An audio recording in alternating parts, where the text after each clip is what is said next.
Hello everyone, welcome to ATP Star, the super learning platform. I'm Suryabhan Singh Rajput and will be teaching you physics. तो guys हमने last class में vectors के सम के ऊपर कुछ problems किए थे और वेक्टर सम के ऊपर कुछ प्रॉब्लम किए थे और हमने देखा था कि कैसे जो रिजल्टेंट वेक्टर होता है वो वेरी करता है अगर मैग्नीट्यूड और उन दोनों के बीच का एंगल वेरी करें। तो आज हम एक नेक्स्ट इंपॉर्टेंट टॉपिक की तरफ बढ़ते हैं, that is called position vectors. That is called position vector. जरा ध्यान से देखिएगा बच्चों इस टॉपिक को। पोजीशन वेक्टर, तो पोजीशन वेक्टर क्या कहता है, ध्यान सुनिएगा। What does position vector mean actually? Okay, तो आप अगर आपको कोई पॉइंट प्लेन में फिक्स करना है तो उसको आपको क्या करना पड़ेगा बच्चों? 3 कोऑर्डिनेट एक्सेस देने पड़ेंगे। आपने पढ़े होंगे क्या? X comma y comma z, x comma y comma z. तो ओरिजिन से पॉइंट पी पे आने वाला जो वेक्टर होता है, कहां से? ओरिजिन से पॉइंट पी पे जो आने वाला वेक्टर होता है, that is called the position vector of point P. ठीक है, मतलब पी जो पॉइंट है उसकी पोजीशन पे आने वाला ओरिजिन से जो वेक्टर कहलाएगा, that is called position vector of point P. तो let us try to understand that the vector from origin to point itself is called position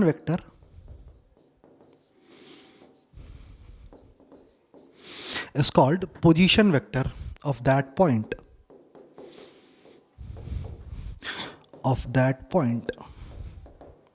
ठीक है, मतलब ओरिजिन से, ध्यान सुनिएगा बच्चों, ओरिजिन से उस पे आने वाला वेक्टर जो कहलाता है उसको क्या कहते हैं? हम पोजीशन वेक्टर कहते हैं बच्चों। तो जरा देखेंगे ध्यान से। और एक्चुअली जो x है, y है और z है क्या? x है the number of units moved along x axis, y है the number of unit moved along y axis और z है the number of the number of units moved along z axis और parallel to z axis. Clear है क्या? मतलब for example मान लीजिए बच्चों, बोर्ड का एक कॉर्नर, ठीक है, ओरिजिन है, ये जो एक्सेस है इस साइड वो है क्या है? X axis. आप अपने घर की, अगर घर में बैठे तो आप अपनी दीवालों को देखिएगा, तो दीवालों को आप देखेंगे तो देखिएगा एक ओरिजिन किसी भी कॉर्नर को मान लो दीवाल को, और तीनों जो परपेंडिकुलर एक्सेस है उनको एक एक्स एक्सेस मान लो, एक वाई एक्सेस मान लो, एक जेड एक्सेस मान लो। ठीक है, अगर आप अपने घर में बैठे हैं तो किसी भी कोने को पकड़िए, उसको ओरिजिन मानिए, और जो 3 परपेंडिकुलर लाइन दिख रही हैं आपको, उसको आप एक्स एक्सेस मानिए, उसको वाई एक्सेस मानिए और एक को जेड एक्सेस मानिए। और आपको अगर कोई पॉइंट की स्पेसिफिक लोकेशन बतानी है तो आपको क्या करना पड़ेगा, जरा सोचिए। मान लीजिए ये वो पॉइंट है, ठीक है, जिसकी मुझे स्पेसिफिक लोकेशन बतानी है, तो मैं क्या बोल सकता हूं कि sir I will walk down X steps or X units on X axis, y units on y axis and z units on z axis and then I will reach this point P। मतलब इस point को fix करने के लिए मेरे को 3 coordinates की basically जरूरत पड़ी। ठीक है बच्चों, क्लियर है सर? नाउ सी, मतलब क्या, मैं एक चीज डिफाइन करता हूं, क्योंकि देखिए x एक्सिस भी एक डायरेक्शन है, moving along x axis a direction, moving along y axis is a direction and moving along z axis a direction. Direction है ना, तीनों एक दिशा है ना। तो ध्यान सुनिएगा, तो the unit vector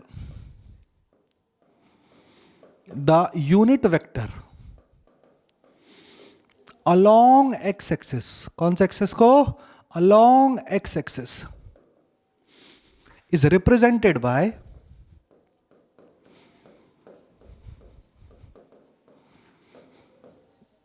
I cap. और यूनिट वेक्टर के बारे में मैंने आपको बता रखा है बच्चों। यूनिट वेक्टर क्या होता है? एक ऐसा वेक्टर जिसका मैग्नीट्यूड क्या है? 1 है। क्लियर है? Similarly the next thing we will see is the unit vector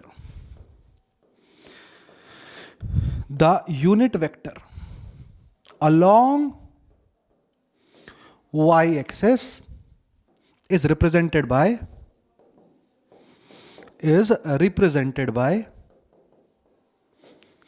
j cap। कौन से कैप से बेटा? I cap, j cap, and the last one will be what? Obviously it will be k cap।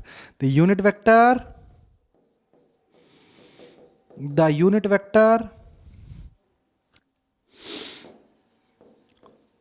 along, clear है क्या, z axis is represented by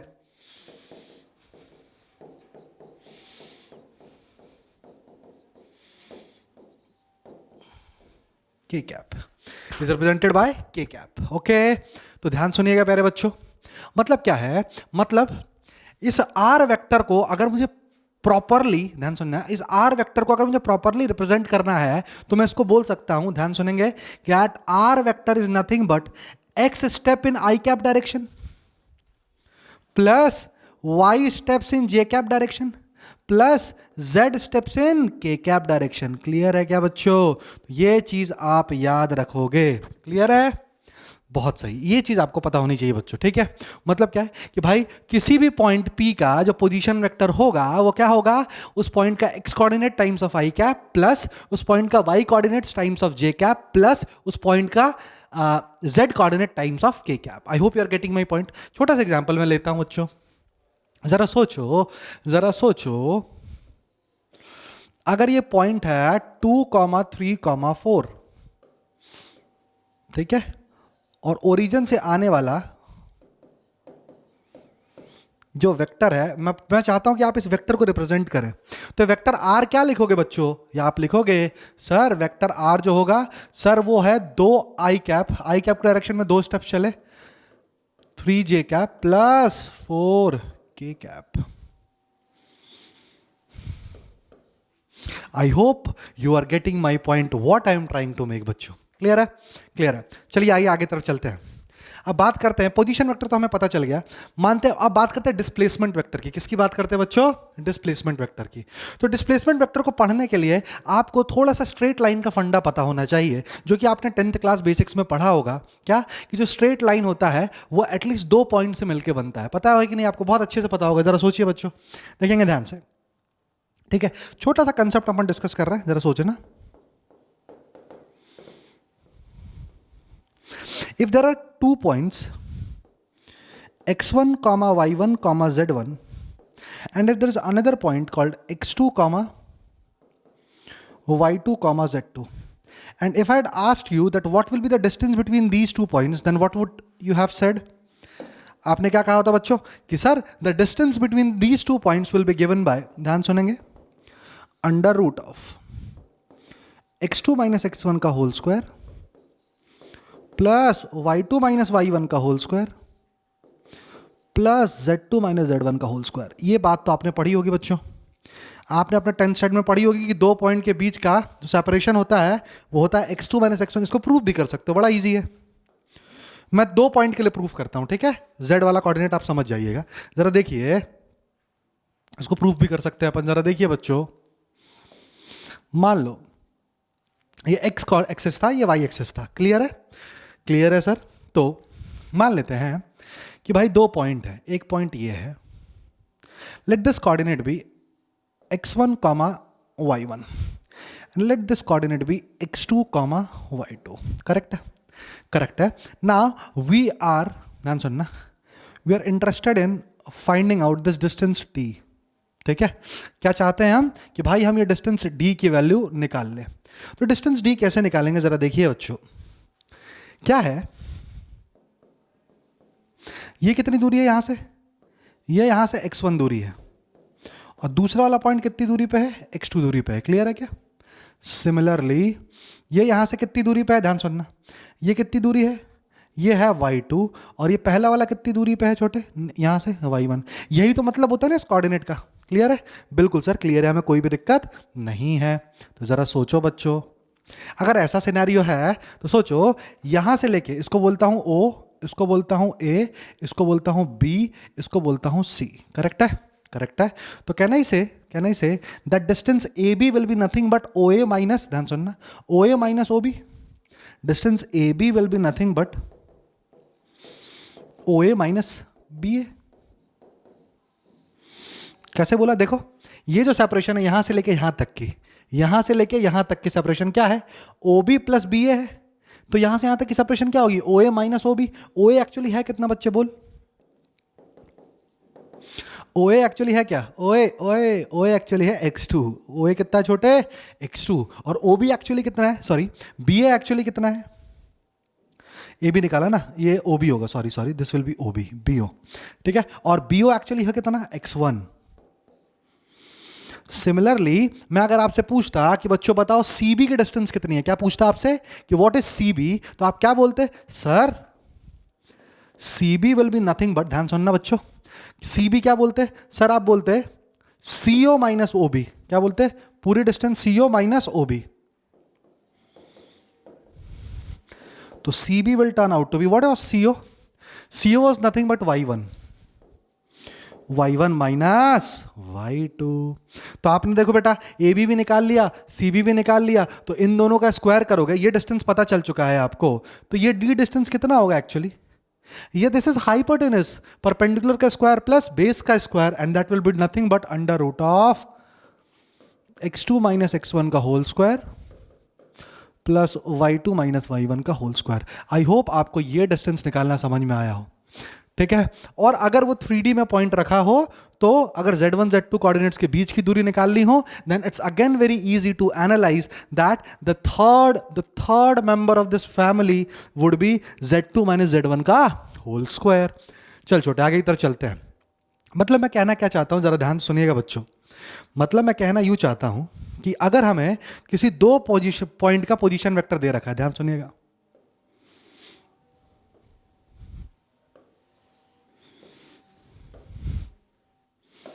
clear है क्या,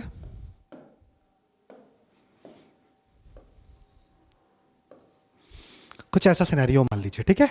ये एक पहला पॉइंट है, let this point be P and let this point be Q। Clear है क्या, क्लियर है। हमको क्या दे रखा है बच्चों, यहां से यहां तक ज्वाइन करके दे रखा है अपने को, हमको बोल रखा है क्या कि भाई ये R2 वेक्टर है, क्या बच्चों, R2 वेक्टर है, और P पे जाने वाला भाई हमको बोल रखा है कि ये R1 वेक्टर है। बच्चों ये क्या है, ये R1 वेक्टर है, ठीक है। दो वेक्टर है, कौन कौन से छोटे, एक अपने को दे रखा है R2 वेक्टर, और दूसरा क्या दे रखा है छोटे अपने को, R1 वेक्टर। तो ध्यान सुनिएगा, हमसे बोल रखा है कि आप ये वेक्टर निकालिए, कौन सा वाला वेक्टर, ध्यान सुनिएगा, ये वाला वेक्टर। मैं दूसरे कलर से बना देता हूं ताकि आपको ज़्यादा समझ में आए सही से। Let this be this vector,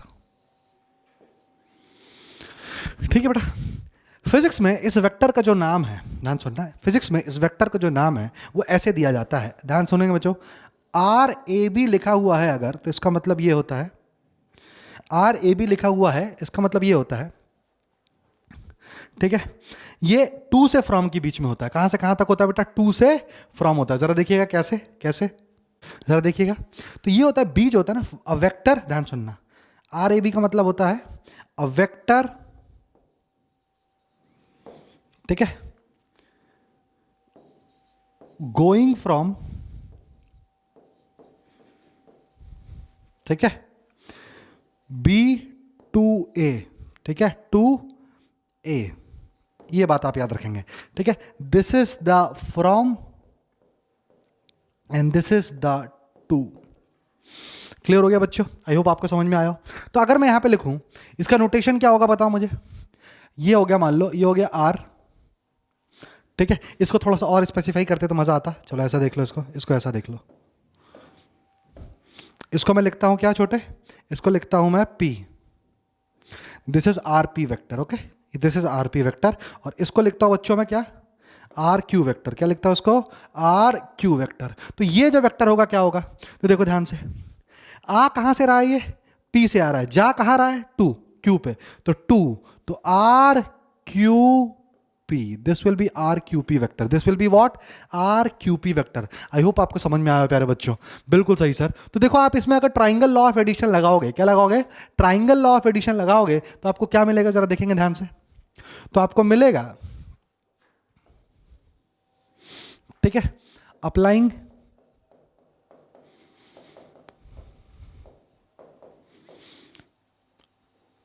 triangle law of addition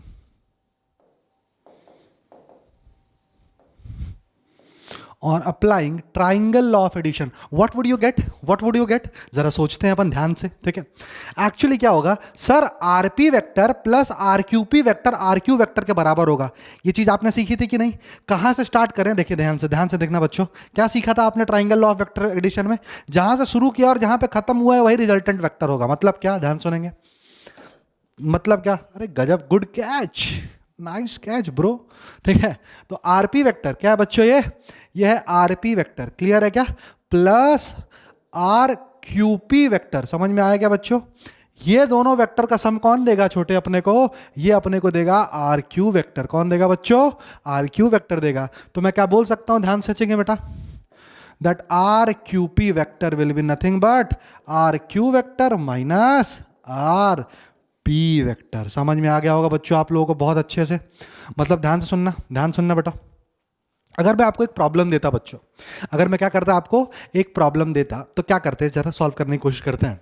मान लो कुछ ऐसा प्रॉब्लम होता, मान लो इसी क्वेश्चन में इस पी पॉइंट का कोऑर्डिनेट मैंने लिखा होता 1,3,2, करेक्ट है, और इस क्यू पॉइंट का कोऑर्डिनेट लिखा होता मैंने 2,1,4, ठीक है। और मैं आपसे पूछता, ध्यान सुनिएगा, ये कोऑर्डिनेट अगर मैंने लिखा होता और मैं आपसे पूछता, क्या क्वेश्चन पूछता आपसे मैं आपसे पूछता कि फाइंड आर पी क्यू, क्या पूछता मैं आपसे, फाइंड आर पी क्यू, ठीक है। आर पी क्यू मतलब क्या, क्यू से पी पे जाने वाला वेक्टर। तो आर पी क्यू बेसिकली होगा क्या सर, आर पी क्यू तो कुछ नहीं सर, आपने तो R P minus R Q पूछा है, हाँ या ना? बिल्कुल सही सर। सर आर, जैसे यहां क्यू पी था तो क्यू माइनस पी था, पी क्यू था तो पी माइनस क्यू था, क्लियर है क्या बच्चों? बिल्कुल सही है। तो मेरे बताओ आरपी कितना है, आरपी कितना प्यारे बच्चों? सर आरपी तो कुछ नहीं है, 1 आई कैप प्लस 3 जे कैप प्लस 2 के कैप है। अरे हाँ या ना? बिल्कुल सही सर। और सर आर क्यू कितना है, आर क्यू कितना जरा मुझे बताओ सर, आर क्यू कितना है? R Q will be nothing but 2 I cap plus 1 J cap plus 4 K cap. I hope आपको फील आई हो बेटा बहुत अच्छे से, क्या कैसे मैंने आरपी लिखा, कैसे मैंने आरक्यू लिखा। तो अगर मैं आपसे पूछता कि आर पी क्यू कितना है, तो आप घबराते क्या? No sir, sir R P Q will be nothing but, ध्यान सुनना, आरपी माइनस आर क्यू, ठीक है। अब जब माइनस करोगे, ध्यान सुनना बच्चों, जब माइनस करोगे तो आई आई के साथ ही माइनस होगा, जे जे के साथ ही माइनस होगा, के के साथ ही माइनस होगा, क्लियर है क्या? आई किसके साथ माइनस होगा, आई आई के साथ माइनस होगा, जे जे के साथ माइनस होगा, के साथ माइनस होगा, क्लियर है? तो क्या लिख सकते हो आप, ध्यान सुनना, आई आई के साथ माइनस होगा तो कितना हो गया, माइनस आई कैप, और ये कितना हो गया बेटा, प्लस 2 जे कैप, ठीक है, और आखिरी में कितना हो गया, माइनस 2 के cap. This would be the answer. मतलब अगर मैं एक जनरल फॉर्म लिखना चाहूं, मैं क्या लिखना चाहूं, जनरल फॉर्म लिखना चाहूं कि भाई अगर कोई दो पॉइंट है, ध्यान सुनेंगे बच्चों, अगर कोई दो पॉइंट है, एक पॉइंट का कोऑर्डिनेट अगर x1, y1, z1 है, और दूसरे पॉइंट का कोऑर्डिनेट x2, y2, z2 है, तो ये जो वेक्टर है, वेक्टर r, इसको आप क्या लिख सकते हो, ध्यान सुनेंगे, vector r would be written as, ठीक है। देखना ध्यान से, ये वेक्टर कहां से आया है, o से मान लो a पे आया है, कहां से आया है, o से लेके a पे आया है। तो ध्यान ना, एरो माइनस, ध्यान सुनना, हेड माइनस टेल होता है, क्या होता है, हेड माइनस टेल। कभी कंफ्यूजन हो कि कैसे लिखना है तो आप ऐसे सोचो, क्या जो आपने पोजीशन वेक्टर लिखा था वो क्या लिखा था, x I cap plus y J cap plus z K cap. वो इसलिए लिख पाए थे क्योंकि आप ओरिजिन से आ रहे थे 0,0 से, मतलब add head minus tail, head minus tail. नहीं समझ में आया, वैसे भी नहीं आया तो ऐसे भी समझ लो बच्चों, ठीक है। आर वेक्टर क्या होगा, ध्यान ध्यान सुनना, R head minus R tail, ये बात आप याद रखना, करेक्ट है कि नहीं, ये बात आप याद रखना है ना, गलती नहीं करना, नहीं तो वेक्टर के डायरेक्शन में आप गलती कर सकते हो, ठीक है। तो मैंने आपको बता दिया है, 2 से फ्रॉम क्या होता है, R12 लिखा होता है तो पीछे वाला फ्रॉम होता है, आगे वाला 2 होता है प्यारे बच्चों, इसीलिए वो R1 माइनस R2 लिख पाते हैं अपन, ठीक है। बिल्कुल सही सर। तो आर हेड कितना होगा मुझे बताओ सबसे पहले, तो आर हेड एक्चुअली है क्या, आर ए है, तो you will write R A as x2 I cap plus y2 J cap plus z2 K cap, और आर बी बेसिकली क्या है, टेल है, सॉरी ओ आर ओ क्या है बेटा, टेल है, क्या लिखोगे आप इसको, x1 I cap plus y1 J cap plus z2, अरे x1 और z1 के कैप, ये दो आपने लिख लिया, ठीक है। अब मुझे बताइए बच्चों, ध्यान सुनिएगा, अब मुझे बताइए, ध्यान सुनना, अगर मैं आपसे पूछता क्या कि आर वेक्टर एक्चुअली होगा कितना, तो आप क्या बोलते, सर इसमें से ये घटा दो तो क्या मिलता आपको, यही मिलता कि नहीं, x2 minus x1 times of I cap plus y2 minus y1 times of J cap plus z2 minus z1 times of के कैप। आई होप आपको बहुत अच्छे समझ में आया हो। और आपको एक और चीज पता है बेटो, अभी मैंने जो आपको स्ट्रेट लाइन पढ़ाई थी कि दो पॉइंट के बीच में जो डिस्टेंस होता है वो क्या होता है, अभी आपने देखा कि सर इस वेक्टर आर का, ये तो पॉइंट के बीच ही की तो लाइन है, तो सर इस वेक्टर आर का मॉड क्या होगा, under root of x2 minus x1 का whole square plus y2 minus y1 का whole square plus z2 minus z1 का होल स्क्वायर। आई होप प्यारे बच्चों आपको पूरी चीज समझ में आई, एक एक चीज पोजीशन वेक्टर के बारे में। मैं आपको एक और बार रिकॉल कर दूं, पोजीशन वेक्टर में हमने क्या सीखा, अगर किसी पॉइंट का कोऑर्डिनेट x, y, z है, ध्यान सुनेंगे प्यारे बच्चों, तो ओरिजिन से आने वाला जो वेक्टर आएगा उस पॉइंट पे, उसको क्या कहा जाएगा, पोजीशन वेक्टर कहा जाएगा छोटे। और वो पोजीशन वेक्टर का जो पोजीशन वेक्टर होगा वो होगा x I cap plus y J cap plus z K cap, और जो उसका मैग्नीट्यूड होगा वो क्या होगा, under root of x square plus y square plus z square. पूछो क्यों, क्योंकि एक का कोऑर्डिनेट है एक्स वाई जेड और दूसरे का कोऑर्डिनेट ओरिजिन से आ रहा है, तो 0 0 0, करेक्ट है, तो यहां पे पुट कर दे, क्लियर है। सिमिलरली अगर एक पॉइंट और दूसरे पॉइंट के बीच में अगर वेक्टर निकालना हो तो दूसरे पॉइंट का समझना था कि ना, जहां पे हेड है, जहां पे क्या है, हेड है, हेड माइनस टेल क्या कहलाएगा, उसका पोजीशन कहलाएगा, और उसका पोजीशन वेक्टर किया जाएगा x2 minus x1 I cap plus y2 minus y1 J cap plus z2 minus, ये पोजीशन वेक्टर नहीं कहलाएगा, पोजीशन वेक्टर बेसिकली ओरिजिन से होता है, मतलब ये डिस्प्लेसमेंट वेक्टर कहलाएगा। क्लियर है क्या, एक पॉइंट से दूसरे पॉइंट के बीच का वेक्टर, समझ में आ गया, बिल्कुल सही। तो चलिए बच्चों इसी डिस्कशन को आगे बढ़ाते हैं और एक और चीज देखते हैं, that is called component of vectors, that is called component of vector, ठीक है। तो अभी तक तो हम 3D वेक्टर्स की बात कर रहे थे, किसकी बात कर रहे थे, 3D वेक्टर की। तो मैक्सिमम जो डे टू डे लाइफ में अपन वेक्टर्स देखेंगे वो 2D वेक्टर्स देखते हैं, क्लियर है। तो 2D वेक्टर्स की बात करते हैं, ठीक है। तो बात करते हैं, ध्यान सुनिएगा, नया topic, that is called components of vector.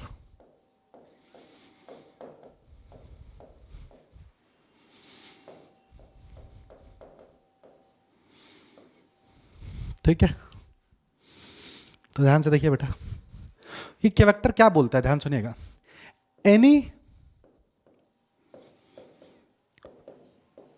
2D vector, ठीक है, कैन बी 2D क्या, कोई 3D वेक्टर भी रिजॉल्व कर सकते हो, पर अभी अपन जो पढ़ रहे हैं सिर्फ 2D वेक्टर्स के लिए पढ़ रहे हैं, ठीक है। Any 2D vector can be resolved इन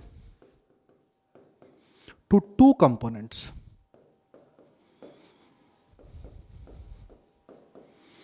ठीक है।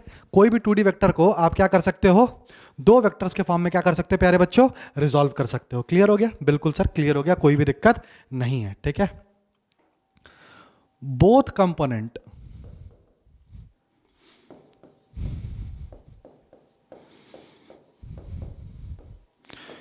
Must be perpendicular to each other.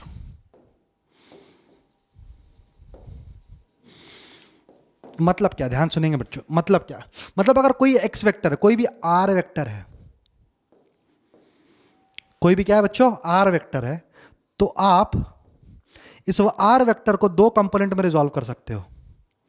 जरा सोचो, ये कोई पॉइंट P है, क्लियर है क्या, और उसका कोऑर्डिनेट मान लो x, y है, कोऑर्डिनेट क्या है, x, y है, और ये एंगल थीटा है, हॉरिजॉन्टल एंगल क्या है बच्चों, थीटा है। तो क्या मैं बोल सकता हूं, ध्यान सुनना,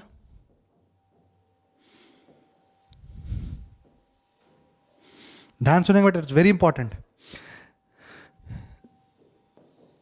अगर इसका मैग्नीट्यूड r है, इसका मैग्नीट्यूड कितना है, r है, तो ये कंपोनेंट कितना होगा, r cos थीटा, ये कंपोनेंट कितना होगा, r sin थीटा, करेक्ट है। अगर कोई वेक्टर r है और थीटा है तो ये कंपोनेंट कितना होगा, r cos theta, r sin theta. कैसे निकाला, ध्यान सुनना, कैसे निकाला, जरा ट्राइंगल को बना, ये O है, ये P है, और मान लो ये कोई पॉइंट है A, ये कोई पॉइंट है ए, करेक्ट है। तो ज़रा मुझे बताओ बच्चों, ध्यान सुनना, अगर इस ट्राइंगल की मैं बात करूंगा, अगर ये वैल्यू आर है, ये एंगल थीटा है, ठीक है, ये ओ है, ये पी है, और ये क्या है, ए है, ठीक है, तो मैं क्या बोल सकता हूं, sine theta should be equal to perpendicular upon hypotenuse, ठीक है, that is P A upon R. मतलब पी ए को क्या बोल सकता हूं मैं, आर साइन थीटा बोल सकता हूं कि नहीं? बिल्कुल सही सर, बोल सकते हो आप आर साइन थीटा। सिमिलरली, ध्यान सुनेंगे बच्चों, सिमिलरली क्या मैं कॉस थीटा को बोल सकता हूं O P upon, sorry O A upon what बेटा, ओ ए अपॉन आर। तो ओ ए की वैल्यू कितनी हो जाएगी, आर कॉस थीटा। तो अभी हमने पढ़ा पोजीशन वेक्टर के बारे में, अभी हमने पढ़ा पोजीशन वेक्टर के बारे में क्या, कि भाई एक्स कोऑर्डिनेट, ये एक्स कोऑर्डिनेट क्या होता है, एक्स एक्सिस पे चला गया दूरी, मतलब अपने को क्या पता चल गया, मतलब अपने को पता चला गया सर बेसिकली ये तो एक्स ही तो लिखा है R cos theta, R cos theta, और सर वाई ही तो लिखा है R sine theta.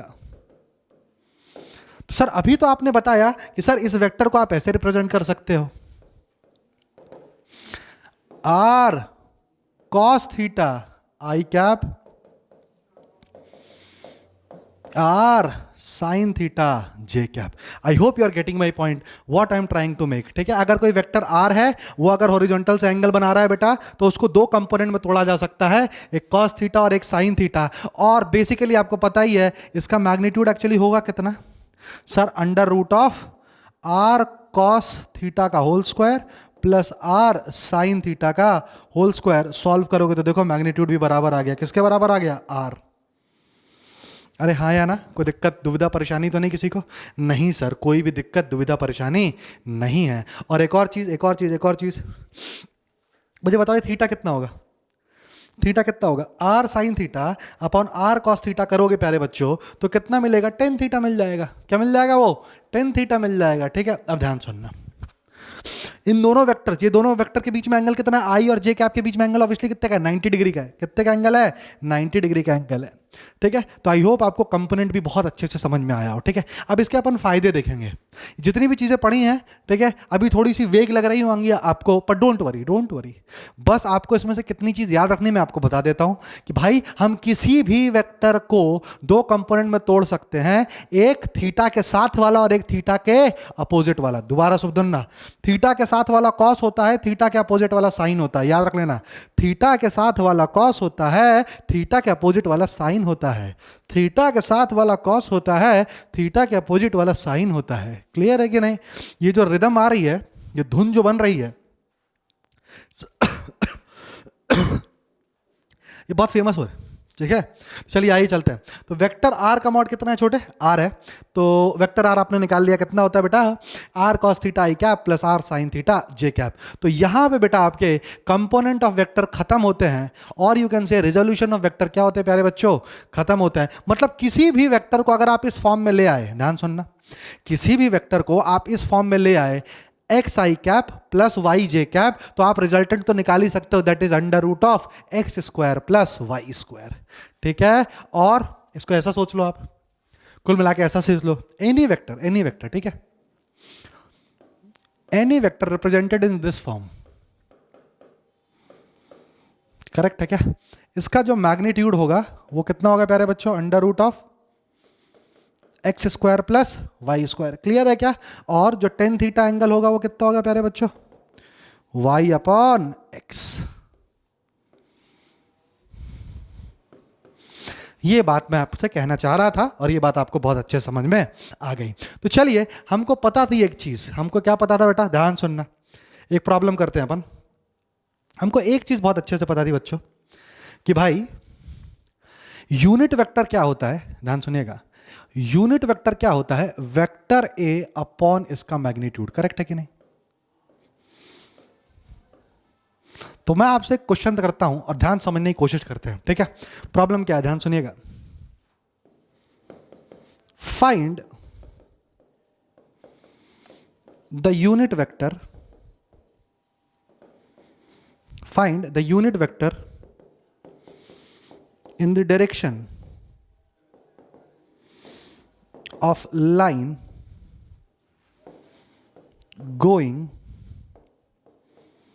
from point, ध्यान सुनना, from point A जो है 0,1 सॉरी 1,2,3 टू 2,4,6। क्लियर है क्या?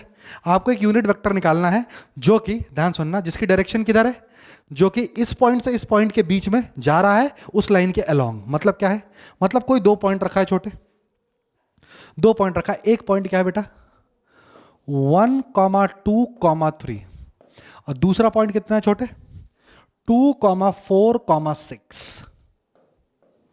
क्लियर है? क्लियर है सर, कोई भी दिक्कत नहीं है। तो एक वेक्टर जो यहां से यहां जा रहा है, करेक्ट है, यहां से यहां जा रहा है, तो यहां से यहां जो वेक्टर जा रहा है बच्चे, ठीक है, उस वेक्टर की डायरेक्शन में एक यूनिट वेक्टर निकालना है। तो पहली बात तो सर पहले वेक्टर निकाल लूं मैं, वो वेक्टर होगा क्या पहले ये बता सकते हैं आप? ये पॉइंट अगर P है, ये पॉइंट अगर Q है, तो ध्यान सुनिएगा, ये बेसिकली हो क्या रहा है, आपको निकालना क्या है, RQP निकालना है, P से Q जाने वाला। करेक्ट है? करेक्ट है। और ये एक्चुअली होगा क्या, इस पॉइंट का कोऑर्डिनेट RQ वेक्टर का कोऑर्डिनेट मतलब पोजीशन वेक्टर माइनस RP। तो जरा बताओ प्यारे बच्चों, RQP कितना होगा? RQP will be nothing but RQ vector. RQ vector कितना लिख दो 2i cap plus 4j cap plus 6k cap minus RP vector कितना लिख दो i cap plus 2j cap plus 3k cap. i के साथ माइनस होगा, j के साथ माइनस होगा, k के साथ माइनस होगा। तो RQP कितना निकल के आया छोटे, दो में से एक गया एक i कैप, चार में से दो गया दो j कैप, छह में से तीन गया 3k कैप। खत्म कहानी, ये RQP हो गया। करेक्ट है कि नहीं? अब अगर ये RQP है और मैं बोलता कि भाई इसका मॉड कितना होगा RQP का, तो आप क्या बोलते?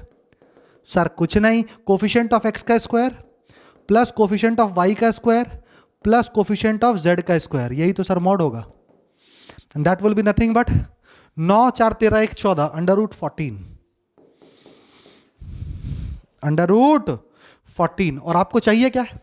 आपको यूनिट वेक्टर चाहिए। आपको क्या चाहिए बच्चों? यूनिट वेक्टर चाहिए। तो जरा ध्यान से देखेंगे, तो यूनिट वेक्टर जो होगा वो क्या होगा, vector A upon mod of A. Vector A कितना है, ये है वेक्टर, कितना है ये बच्चों, i cap plus 2j cap plus 3k cap upon इसका मॉड कितना निकाला आपने √14। This is the unit vector. I hope आपको ये प्रॉब्लम बहुत ही अच्छे से समझ में आई हो। क्लियर है क्या बच्चों? कैसे सॉल्व करना है, ठीक है, कैसे अप्रोच करना है कंपोनेंट ऑफ वेक्टर को, वो ऐसे दिखते हैं। तो चलिए बेटो आप देखने की कोशिश करते हैं, ध्यान सुनिएगा। अब देखने की अपन कोशिश करते हैं क्या कि ये जो मेथड है component of vector, resolution of vector, ये कैसे काम आती है। अब दो वेक्टर से अगर ज्यादा वेक्टर देंगे तो रिजल्टेंट कैसे निकालते हैं, ध्यान सुनिएगा। Now we are discussing the actual applications of what we had just studied. Okay, now the scene is like this. मानो बेटा, मानो एक प्रॉब्लम करते हैं कि भाई एक पॉइंट है, ध्यान सुनिएगा, एक क्या है छोटे पॉइंट है, उस पर तीन डायरेक्शन में फोर्स लग रहा है। एक यहां लग रहा है, एक यहां लग रहा है और एक यहां लग रहा है। समझ में आ रहा होगा आप लोगों को मैं क्या कहना चाह रहा हूं? बिल्कुल सही सर। एक का मैग्नीट्यूड है 5 न्यूटन, एक का मैग्नीट्यूड है 10 न्यूटन, एक का मैग्नीट्यूड है कितना 15 न्यूटन। कितना? 5 न्यूटन, 10 न्यूटन और 15 न्यूटन। मानते हैं, ध्यान सुनना बच्चों, ये एंगल जो है, ये एंगल जो है दैट इज 30 डिग्री। कितना एंगल ये? 30 डिग्री। इसको थोड़ा सा और वो कर लेते हैं, इसके एंगल को रख लेते हैं 37 डिग्री। कितना रख लेते हैं बच्चों? 37 डिग्री। तो पहले 37 डिग्री को समझने से पहले एक छोटा सा ट्राइंगल सीख लो आप, एक छोटा सा ट्राइंगल सीख लो। ये 3 होता है, ये 4 होता है, ये 5 होता है, ये 37 डिग्री होता है बच्चों, और ये 53 डिग्री होता है। ठीक है, ये ट्राइंगल याद कर लेना, फिजिक्स में बहुत देखने को मिलेगा। ठीक है, 3, 4 एंड 5। ठीक है, तो याद रखें 37 डिग्री अपन ने एंगल लगाया। तो मैं आपको यहाँ पे कुछ स्टेप्स लिख रहा हूँ, आपको रिजल्टेंट पता करना है। क्या करना है आपको? क्वेश्चन क्या है बेटा? Find the resultant force.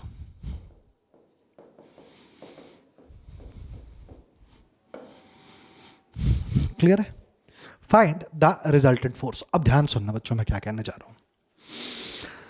तो भाई ये प्रश्न हो चुका है, ठीक है। अब इसको अप्रोच कैसे करें? तो सबसे पहला तरीका जो हमने सीख रखा है, सर किसी दो फोर्स का रिजल्टेंट निकाल लें, और उसके बाद ध्यान सुनना, किसी दो फोर्स को रिजल्टेंट निकालने के बाद, किसी दो फोर्स के रिजल्टेंट निकालने के बाद उसका तीसरे फोर्स के साथ रिजल्टेंट निकालूं, पर एंगल पता होना चाहिए, फिर रिजल्टेंट निकालो। कितना मचमच हो जाएगा, कितना मचमच हो जाएगा। तो एक और तरीका है अपने पास, that is called component approach या फिर रेजोल्यूशन ऑफ वेक्टर अप्रोच, ठीक है। तो चलिए आगे देखते हैं कैसे सॉल्व करेंगे बच्चे इस प्रॉब्लम को। तो मैं कुछ स्टेप्स लिख रहा हूं, you should follow the steps. Step 1, ठीक है, join all the vector tail to tail. Join all the vectors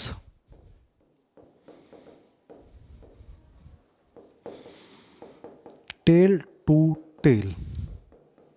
जैसे वहां भी करते थे तो यहां भी सेम स्टेप है। तो सबसे पहले का टेल टू टेल स्टेप, पहला स्टेप तो ये कर लिया भाई अपन ने, बिल्कुल सही।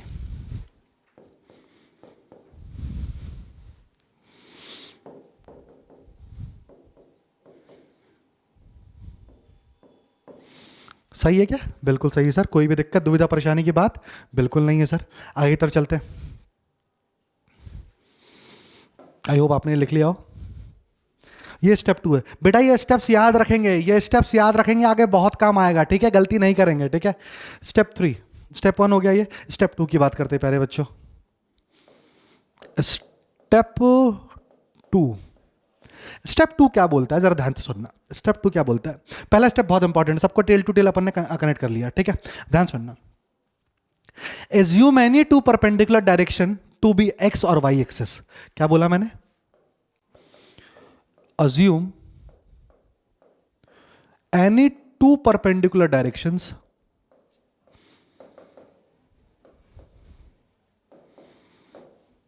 to be x axis and y axis. किसी भी दो परपेंडिकुलर डायरेक्शन को आप क्या कर लो बेटा, एक्स एक्सिस और वाई एक्सिस मान लो। पर कन्वीनियंट ये होता है, पर कन्वीनियंट ये होता है क्या, कि आप इसी दिशा को एक्स मानो और आप इसी दिशा को वाई मानो, ठीक है ना। पेपर पे आप ऐसा एक्स और ऐसा वाई बनाओगे तो जमेगा नहीं ना, पर प्रोजेक्टाइल में अपन देखेंगे, अपन एक्स और वाई कुछ और मान लेंगे, क्लियर है ना। पर ये अपने ऊपर होता है, ओरिजिन चुनना अपने ऊपर है, एक्सिस मानना अपने ऊपर है, ठीक है कि नहीं। कोई जरूरी नहीं है कि मैं ऐसा ही एक्स और वाई मानूं, मैं इसको एक्स बोल दूं इसको वाई बोल देता हूं। दोनों के बस कंडीशन क्या है, दोनों परपेंडिकुलर होनी चाहिए। कंडीशन क्या है मेरे बच्चों? परपेंडिकुलर होनी चाहिए। पर जनरली कन्वीनियंट यही होता है कि आप यही मानिए, क्लियर है क्या, ऑब्वियसली, ठीक है। चलो अब जैसे ये माना ना, सारे फोर्सेस को मैं क्या कर देता हूं बेटा, इसके ऊपर लाके सुपर इंपोज करता हूं। ध्यान सुनना, एक फोर्स ये था 5 न्यूटन,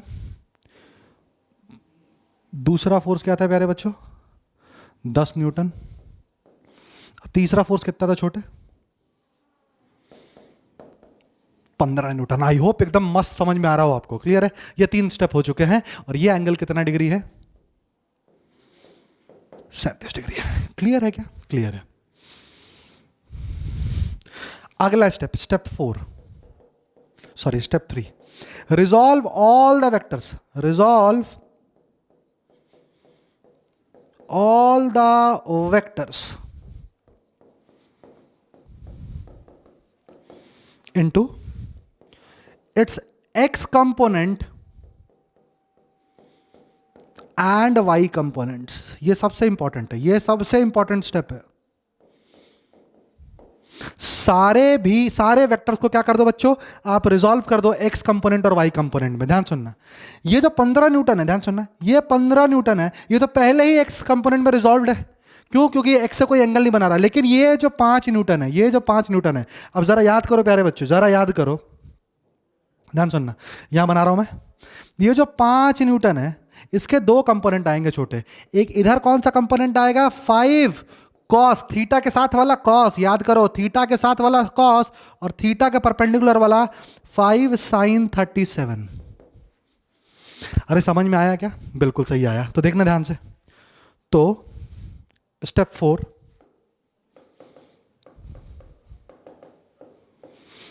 ठीक है, get resultant as vector r is equals to component of x times of i cap plus component of y times of j cap. Correct हो गया क्या? बिल्कुल सही। तो x डायरेक्शन में कौन कौन से कंपोनेंट है जरा सुनिएगा ध्यान से। 15 है, क्लियर, क्या है? 15 है। और ध्यान सुनना, अगर ये 15 है और एक और वेक्टर पीछे की तरफ होता तो -15 हो जाता। एक और क्वेश्चन करेंगे अभी। ये 15 है प्लस, ध्यान सुनना, 15 है प्लस इस 5 का 5 cos 37। सिमिलरली y डायरेक्शन में 10 है प्लस 5 का 5 sin 37। तो x डायरेक्शन में कौन कौन से कंपोनेंट है बच्चे? x डायरेक्शन में बता, 15 प्लस 5 cos 37। तो r वेक्टर जो होगा वो कितना होगा? 15 plus 5 cos 37 i cap plus 10 plus 5 sin 37 j cap. अरे समझ में आया क्या? बिल्कुल सही सर, कोई भी दिक्कत दुविधा परेशानी नहीं है। सिमिलरली इसको सॉल्व करोगे आप तो रिजल्टेंट क्या मिल गया छोटे अपने को? ये मिल गया 15 प्लस 5 इंटू cos 37। देख जरा, ट्राइंगल याद रखना, cos 37, ये ट्राइंगल लिख दे रहा हूं बेटा, कॉपी में बना लो। 3 4 5, ये होता है 37 डिग्री। कई लोग भूल जाते हैं क्या कि सर यहाँ 3 था कि यहाँ 4 था। तो याद रखो, छोटे एंगल के सामने छोटी साइड, छोटे एंगल के सामने छोटी साइड, बड़े एंगल के सामने बड़ी साइड। समझ में आ रहा है? समझ में आ रहा है क्या? बिल्कुल सही, ठीक है। तो क्या बोल रहा है? cos 37, cos 37 कितना होगा बेटा? Base upon hypotenuse, that is 4/5 आई क्या, plus 10 plus 5 sin 37, that is 3/5। Matter close. तो आर वेक्टर कितना आया छोटे? आर वेक्टर आया मैटर क्लोज 19 आई कैप प्लस 13 जे कैप। और अगर आपसे कोई रिजल्टेंट मैग्नीट्यूड पूछ देता तो खटाक से क्या लिखते हैं? अंडर रूट ऑफ 19 का स्क्वायर प्लस 13 का स्क्वायर। और अगर आपसे कोई एंगल पूछ देता 10 थीटा या 10 फाई तो क्या बोलते हैं? Component of Y upon component of x, 13/19। आपने देखो सवाल को क्या कर दिया? उड़ा दिया बिना कॉम्प्लिकेट किए, ठीक है। तो 2 से अधिक जब फोर्सेस लगे बेटा तो use this method only, use this method only. चलिए आइए इसके ऊपर और देखते हैं एक प्रॉब्लम। अच्छी प्रॉब्लम लेते हैं, खूब सारे फोर्सेस लेते हैं, ठीक है। इत्मीनान से देखिएगा, समझने की कोशिश करिएगा, ठीक है। आराम से पॉज कर करके देखिएगा सर ने क्या किया है। अब सारे स्टेप्स मैं एक साथ लिख करूंगा यहाँ पे, ठीक है। तो मानते हैं कुछ भी करते हैं, हर कुछ करते हैं। क्या करते हैं? हर कुछ। एक फोर्स ऐसा, ठीक है, एक फोर्स ऐसा, ठीक है, एक फोर्स ऐसा, ठीक है, एक फोर्स ऐसा, ठीक है, एक फोर्स ऐसा, कुछ ऐसा कर लिया अपन। मान लो खूब सारे फोर्सेस रख लिए, सबकी वैल्यू मान लो, इसकी इसकी वैल्यू भी कितनी रख दी? 2 2 2 2 न्यूटन रख लिया, न्यूटन न्यूटन न्यूटन न्यूटन, और इसको भी रख लिया 2 न्यूटन, ठीक है। सबकी 2 न्यूटन रख ली। ये एंगल रख लिया मैंने 60 डिग्री और ये एंगल भी रख लिया मैंने 60 डिग्री। सही है भाई साहब, कोई दिक्कत नहीं है। सबसे पहला स्टेप क्या था? सबको टेल टू टेल ज्वाइन करो। सबसे क्या पहला स्टेप क्या था बच्चा? सबको टेल टू टेल ज्वाइन करो। तो ये ठीक है, लगे रहने दो 2 न्यूटन। ये वाला हेड है, इसको नीचे ले आता हूं, यहां लिखे रहने दो 2 न्यूटन, ठीक है। ये वाला हेड है, इसको आगे ले जाता हूं, यहाँ लिख देता हूँ 2 न्यूटन। और इसको जब आगे लेके जाऊंगा, ध्यान सुनना बेटा, ध्यान सुनना, जब इसको आगे लेके जाऊंगा तो ये एंगल कितना हो जाएगा? जरा वापस से 60 हो जाएगा ये, ठीक है। आगे चलते हैं। ये तो ऐसा ही था तो कोई दिक्कत ही नहीं है, 2 न्यूटन, ठीक है। ये एंगल कितना है?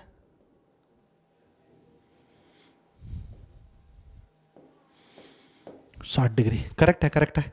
ये पीछे की तरफ एक और है, कितना? 2 न्यूटन। ये पहला स्टेप है। पहला स्टेप आपको फील होना चाहिए बच्चों, एकदम एक से एक, कुछ नहीं किया मैंने, सारे वेक्टर को अलाइन कर दिया बस, ठीक है। अब चलो देखते हैं आगे की तरफ। अब क्या करना है? सारे वेक्टर्स का कंपोनेंट ले लेना है। सारे वेक्टर्स का क्या ले लेना है? कंपोनेंट लेना है। तो भाई ये तो भैया अपने एक्स और वाई एक्सिस पे ही है, पर ये 2 अलग है। इसका क्या कंपोनेंट आएगा जरा सोचो। इसका इसके डायरेक्शन में कितना कंपोनेंट आएगा, 2 cos 60, थीटा के साथ वाला कॉस और थीटा के परपेंडिकुलर वाला साइन। इसके भी दो कंपोनेंट आएंगे, थीटा के साथ वाला कॉस, थीटा के साथ अपोजिट वाला साइन। अरे हाँ या ना, बिल्कुल सही सर। तो टोटल वाई कंपोनेंट, पहले एक्स कंपोनेंट की बात करते हैं। एक्स कंपोनेंट कितना आएगा बताओ। एक्स कंपोनेंट आएगा बच्चों 2 + 2 cos 60, कितना आएगा ध्यान सुनना, 2 + 2 cos 60 -2 -2, देख दोनों की डायरेक्शन अपोजिट है, डायरेक्शन क्या है, अपोजिट है, तो देखना ध्यान से क्या आ चुका, 2 + 2 cos 60, करेक्ट है क्या, करेक्ट है, माइनस देख 2 + 2 cos 60, देख सकते हो आप लोग, -2 प्लस माइनस देखा 2 + 2 cos 60। तो इसका मैटर क्या हो चुका है छोटे, ध्यान सुनेंगे, मैटर क्लोज, आंसर आया 0, आंसर आया 0। बात करते हैं वाई की, किसकी बात करते हैं बच्चे, वाई की। तो वाई कंपोनेंट क्या होगा, एक्स कंपोनेंट जब लिखोगे ना बच्चों, ध्यान सुनना, एक और गलती मत करना, एक्स कंपोनेंट लिखोगे तो पहले प्लस वाला लिखना है, बाद में माइनस वाला लिखना है। देखो पहले प्लस वाला लिखा है, बाद में माइनस वाला लिखा है, ताकि तभी ना आपको नेट साइन का पता चलेगा ना बच्चों, ठीक है। चलो अब ध्यान से देखते हैं, वाई कंपोनेंट की बात करते हैं, तो पहले प्लस वाई वाला, बाद में माइनस वाई वाला, तो क्या होगा बताओ। ऊपर कितना लग रहा है, 2 sin 60 + 2 sin 60, ठीक है, तो ऊपर लग रहा है 4 sin 60, करेक्ट है क्या। और नीचे कितना लग रहा है छोटे, 2, नीचे कितना लग रहा है बेटा, देख 2। तो वाई डायरेक्शन में कितना है, बेसिकली वाई डायरेक्शन में 4√3/2 -2, मतलब कितना, 2√3 - 2, मतलब कितना, 2√3 - 1, मतलब रिजल्टेंट वेक्टर क्या हो गया, एक्स कंपोनेंट तो 0 था, y component 2√3 - 1 times of J cap. इसका मैग्नीट्यूड कितना होगा, क्योंकि एक्स कंपोनेंट 0 है, तो इसका मैग्नीट्यूड जो हो जाएगा प्यारे बच्चों, वो कितना हो जाएगा, 2√3 - 1। I hope you are getting my point. इसका एंगल कितना होगा, क्योंकि ध्यान सुनेंगे, y कंपोनेंट है, x कंपोनेंट 0 है, तो tan थीटा कितना हो जाएगा, π/2, theta equal to π/2। I hope you are getting my point, what I am trying to make, ठीक है। तो एक क्वेश्चन मैं दे रहा हूं बहुत गंदा सा, आप लोग, बहुत गंदा सा मतलब खूब सारे फोर्सेस में डाल के दूंगा, आप लोग बेटा करके बताएंगे मुझे टेलीग्राम ग्रुप पे कि आपका आंसर क्या आया, ठीक है। चलिए आइए देखते हैं, पूरा है ना कंसेप्ट, देके पूरा अच्छे से करके दिखाना, गलती नहीं करना।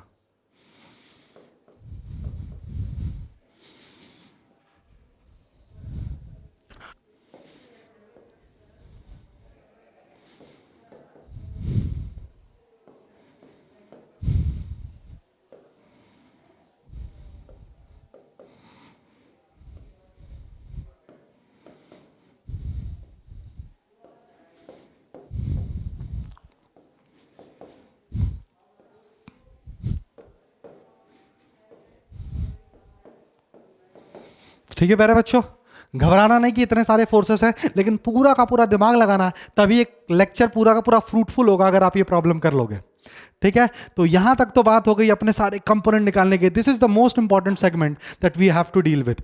नेक्स्ट क्लास में सिर्फ बचा है अपना डॉट प्रोडक्ट और scalar product, one more class on vectors and then we will end the vectors, ठीक है। तो प्यारे बच्चों इसको निकाल के दिखाइएगा जरूर, दोनों चीज निकालिएगा, रिजल्टेंट वेक्टर का मैग्नीट्यूड और डायरेक्शन। डायरेक्शन कैसे निकालते हैं, component of Y upon component of X, clear है। सो आज की क्लास में इतना ही, that's it for today class, thank you for patient listening.